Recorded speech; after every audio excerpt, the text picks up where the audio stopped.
Ол өзінің алуан түрлілігімен таң қалдырады.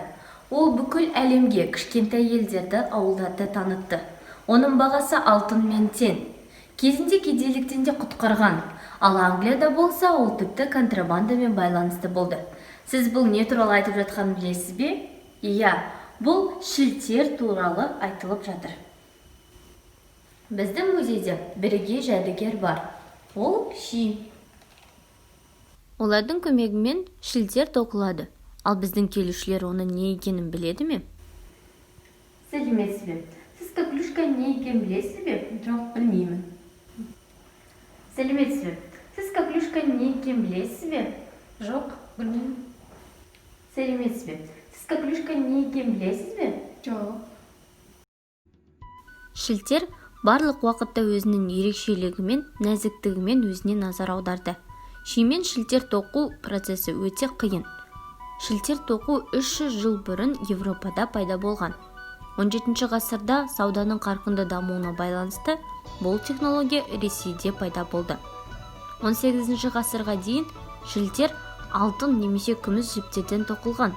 Бастапқыда ол ақсүйектер мен дворяндардың киімдерін безендіру үшін қолданылған еді. Ал кейінірек шілтер ең қарапайым шаруа үйлерінде де пайда бола бастады.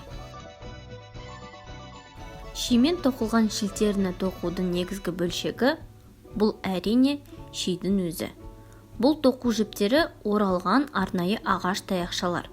Шидің жоғарғы жуан бөлігі оның басы деп аталады. Содан кейінгі шарғы мойын. Одан кейін тұтқасы болады. Шілтерді тоқу кезінде ши тек жұпта қолданылады. Сондықтан да олардың сәні әрқашан жұп болады. Тоқу процесі цилиндр тәрізді матадан жасалған валикта жүргізіледі. Оны куфтыр деп атайды. Валикті сабанмен, үгінділермен немесе сулы қабығымен толтырады. Ал тоқуға қажетті түйреуіштер валикке бекітіледі. Өте үлкен валикпен жұмыс жасауда жеңілдету үшін оны арнайы тұғырға орналастырады. Тоқу үшін түйреуіштер қолданылады. Басында түрлі түсті шарлары барды таңдаған дұрыс. Олардың көмегімен бағыттау және жіптерді бекіту оңайырақ болады.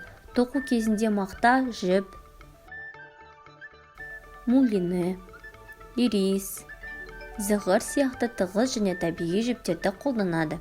Шілтерді тоқу үшін болашақ кенептің графикалық бейнесі қолданылады. Оны инемен шабақтап түсіреді және нақыс деп атайды. Бұл шілтершінің жұмыс істейтін трафареті сияқты десек те болады.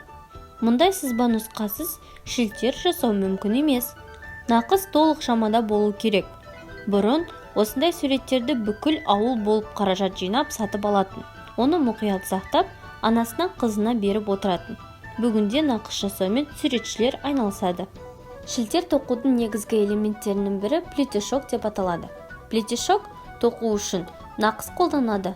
Ол үшін қатты қағаздан жолақ кесіп алып, бұл жолаққа түзу сызық сызады. Оған 1 см ара қашықтықта нүктелер қойылады.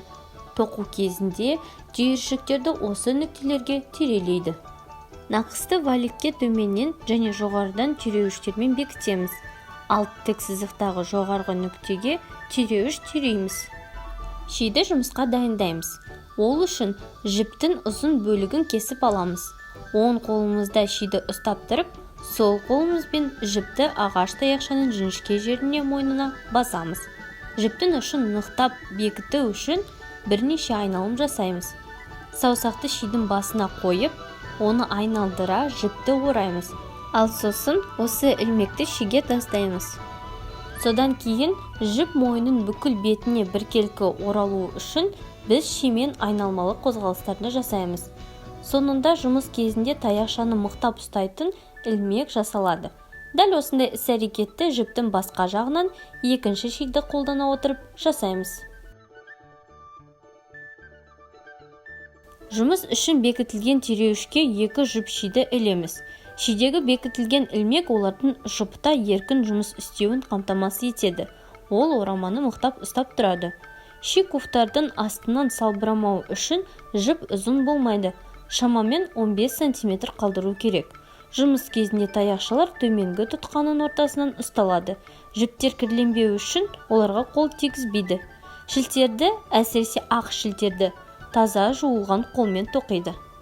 Плетишок тоқу үшін екі әдісті үйрену керек: асыра лақтыру және қайта өру.